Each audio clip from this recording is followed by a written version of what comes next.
ओम शांति। 5 जुलाई 2023 के ईश्वरी महावाक्य मुरली के मुख्य पॉइंट सुने। आज शिव परम पिता परमात्मा शिव बाबा ने कहा, मेरे मीठे मीठे प्यारे प्यारे रूहानी बच्चे, मेरे सोने जैसे बच्चे, आज मैं तुम सभी बच्चों को मैं ब्रह्मा मुख द्वारा सुना रहा हूँ। बच्चों, आत्मा कहाँ रहती है और कैसी होती है आत्माएं? बच्चों, वहाँ मूल वतन में रहती हैं और जागती ज्योत हैं।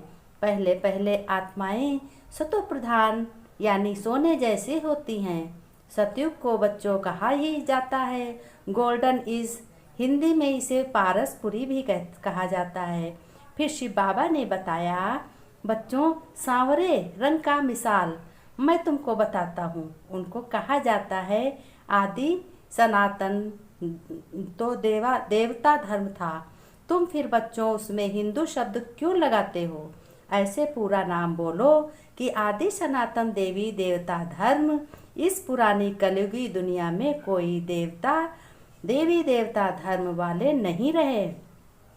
अपने शूद्रों कर्मों से, अपनी चाल चलन से पवित्र नहीं रहे। इसीलिए पुरानी दुनिया कलयुग के लोग हिंदू कहते हैं। सतयुग, त्रेता युग, द्वापर युग देवी देवता धर्म का था। कलयुग से सब मनुष्य आत्माएं काम, क्रोध, लोभ, मोह, अहंकार के वश में आकर बिल्कुल अंधे हो गए हैं। अंधा बच्चों मानो आंखें नहीं, आंखें तो दोनों हैं, लेकिन ज्ञान का अंधकार बहुत हो गया है। कोई शर्म लिहाज का चलन गायब हो गया है। फिर शिव बाबा ने कहा, बच्चों, यह ड्रामा अनुसार होना ही है, परंतु इस माया रूपी रावण यानी अज्ञान अंधेरे से छुड़ाने के लिए, मुझे इस अंधकार को दूर करने के लिए कलयुग के अंत में मुझे आना ही पड़ता है और रुद्र ज्ञान सुनाकर अपने बच्चों को देवता धर्म, पवित्र बच्चों को ज्ञान द्वारा समझदार बनाकर प्रकाश में लाता हूँ। और फिर शिव परमपिता ने कहा, बच्चों, कोई भी गीता सुनाने वाले ऐसे कह न सकें कि काम महाशत्रु है, इन पर विजय पाने से तुम स्वर्ग के मालिक बनोगे। भले तुम कोई भी कहीं जाओ, सत्संग आदि मंदिर में जाओ, लेकिन कोई भी मुझ जैसा कह नहीं सकेगा, क्योंकि वो लोग खुद ही विकारी हैं, सुनाते कुछ और हैं और नज़र कहीं और होती है। माँ, बेटी, बहन सभी पवित्र रिश्ते हैं। जब बच्चों कलयुग में इन रिश्तों में कोई भी शर्म लिहाज नहीं रह जाती है, तब मुझे खुले शब्दों में ज्ञान सुनाना होता है। मैं ज्ञान सुनाकर नई दुनिया, सुख सागर की दुनिया में अपने बच्चों को ले जाने की तैयारी कराता हूँ और शंकर द्वारा विनाश कराता हूँ। मैं बच्चों तुम्हारा शिव परमपिता रचयिता हूँ और मेरी रचना है शंकर के जैसा कोई भी पवित्र नहीं है। मेरी रचना शंकर है और तपस्वी शंकर के समान कोई नहीं है। उन्होंने अपने परिवार में रहते हुए तपस्या में लीन रहे और काम, क्रोध, लोभ, मोह, अहंकार पर जीत पाई। इसीलिए तो वो शिव शंकर भी हैं। उन्होंने मेरी शिवलिंग की पूजा भी की। वो अपने नाम के आगे मुझे ही करते हैं, तभी तो उनको कहते हैं शिव भोलानाथ और शिव शंकर, शिव शंभू। शिव शंभू मुझे ही कहा जाता है, क्योंकि मैं स्वयं भूमि यानी धरती से प्रकट हुआ हूँ।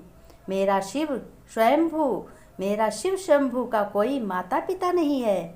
मैं ही सृष्टि रचना का बीज हूँ, सर्वशक्तिमान ज्योति बिंदु।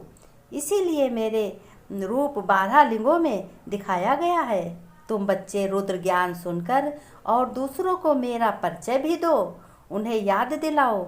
सभी भूले पड़े हैं, इसीलिए अत्याचार, पापाचार और भ्रष्टाचार की आग से आगे बढ़ रहा है। तुम बच्चों के लिए ज्ञान सुनकर नई दुनिया की स्थापना कर रहा हूँ।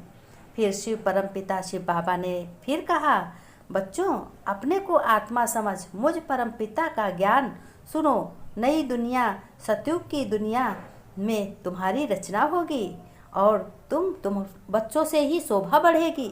सतयुग की दुनिया में कोई भी विकार होता नहीं है।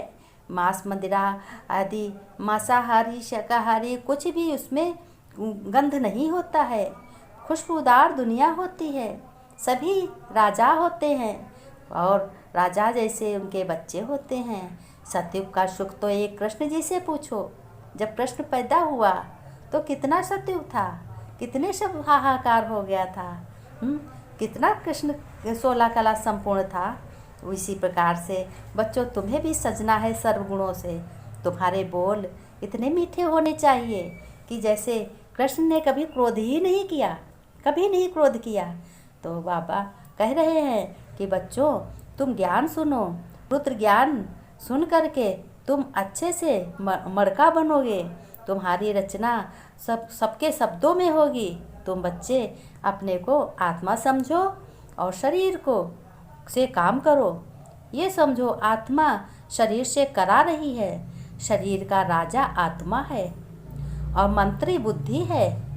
मन मंत्री है और बुद्धि और संस्कार क्या है? बुद्धि और संस्कार हमारे आर्गन्स हैं। हम इनको बुद्धि देते हैं, इनको आदर प्रमाण से आत्मा चलाती है। ऐसे समझो कि आत्मा हमारे भ्रुकुटी के बीच में विराजमान है। मैं राजा हूँ, मैं शरीर का राजा हूँ, मैं आत्मा हूँ। मैं आत्मा अपने इन हाथों द्वारा कर्म करवा रही हूँ। हाथों को आर्डर दो, पैरों को आर्डर दो, कुछ भी कर्म करो कि मैं करा रही हूँ। मैं आत्मा परम पिता शिव परमात्मा का बच्चा हूँ। वो परमात्मा है, मैं आत्मा हूँ। वो ज्योति बिंदु सर्वशक्तिमान है। मैं मास्टर सर्वशक्तिमान हूँ। मैं बिंदु हूँ, मैं प्रकाश हूँ, मैं दिव्य स्टार हूँ। बहुत नाम हैं, सब नाम याद करो। इस ज्ञान को धारण करो। धारण करके जिस तरीके से जानवर भोजन करके वो पागुर करता है, इस तरीके से ज्ञान को सुनो। बाद में अपने कंठ में मनन करो। मनन करने से तुम्हारी आत्मा पवित्र बनती है। फिर आत्मा पवित्र बनने से फिर जब तुम अब अगला जन्म लोगे, तुम्हारा शरीर और आत्मा दोनों पवित्र होंगे। तब तुम्हारे सतयुग में जन्म होगा। तुम 21 जन्म सुख भोगोगे। आज परमपिता परमात्मा अपने दुखी बच्चों को देख करके इस कलयुग की दुनिया, छी दुनिया में आए हैं। और उन्होंने ये भी कहा, परमपिता परमात्मा कह रहे हैं कि बच्चों अगर कोई कीचड़ में है तो हमको तो कीचड़ में भी जाना पड़ेगा। तो कीचड़ में घुस कर के हम अपने बच्चा निकालेंगे। अपने बच्चे को निकाल करके ज्ञान द्वारा उसको साफ करेंगे। भले ही कीचड़ में है, भले ही बहुत गंदा है, लेकिन है तो हमारा बच्चा ही। वो तो ज्ञान सुनता है और ज्ञान सुनाता है। तो बच्चे तुमको 16 कला संपूर्ण पवित्र फरिश्ता बनना है। ओम शांति।